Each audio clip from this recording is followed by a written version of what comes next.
எல்லாருக்கும் வணக்கம். நான் உங்கள் பிருத்விராஜ். 72, 42, 110 அடுத்து என்ன? இதான் மக்களே கேள்வி. ஆன்சரை பார்க்கறதுக்கு முன்னாடி நீங்க என்ன பண்ணணும்ல ஃபாலோ பண்ணிக்கணும். வாங்க வீடியோக்குள்ள போலாம். ஸோ 72 அப்படிங்கிறத எப்படி எழுதியிருக்காங்க அப்படின்னு பார்த்தீங்கன்னா 8 ஸ்கொயர் பிளஸ் 8ன்னு எழுதியிருக்காங்க. அதாவது 8 ஸ்கொயர் பண்ணா என்ன வரும் நமக்கு 64, அதோட 8 ஆட் பண்ணா என்னது நமக்கு 72. 42 எப்படி எழுதியிருக்காங்க அப்படின்னு பார்த்தீங்கன்னா 6 ஸ்கொயர் பிளஸ் 6, 6 ஸ்கொயர் பண்ணா 36, அதோட 6 ஆட் பண்ணா என்னது 42, ரைட்? அதே மாதிரி 110 எப்படி எழுதியிருக்காங்க அப்படின்னு பார்த்தீங்கன்னா 10 ஸ்கொயர் பிளஸ் 10, அவ்வளவுதான்.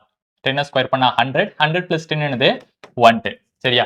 சோ கான்செப்ட் படி பாத்தீங்கன்னா 8ல இருந்து 2 மைனஸ் பண்ணா என்னது 6. சரியா? 6 ஸ்கொயர் பண்ணி 6 ஆட் பண்ணிருக்காங்க. அதே மாதிரி 10ல இருந்து 2 மைனஸ் பண்ணா என்ன வரும் நமக்கு 8. சோ 8 ஸ்கொயர் பண்ணி 8 ஆட் பண்ணா என்ன வரும் நமக்கு 72 தான் வரும். சோ மத்த எந்த நம்பருமே இந்த ஒரு கான்செப்ட்ல வராது. ஒரு நம்பரை ஸ்கொயர் பண்ணி அதே நம்பரை ஆட் பண்ணா வரக்கூடிய ஆன்சர் வேற எதுக்குமே வராது. அதனால தான் ஆன்சர் என்ன போட்டுக்கிறோம், ஆப்ஷன் ஏன்னு எடுத்துக்கிறோம். இதே மாதிரி உங்களுக்கு இன்னொரு கேள்வி டிஸ்ப்ளே பண்றேன். இந்த கேள்விக்கான ஆன்சர் என்ன அப்படின்னு உங்களுக்கு தெரிஞ்சா அதை கமெண்ட்ல பதிவு பண்ணுங்க. இதே மாதிரி நியூஸ்லான வீடியோக்கு நம்மள ஃபாலோ பண்ணிக்கங்க. நன்றி.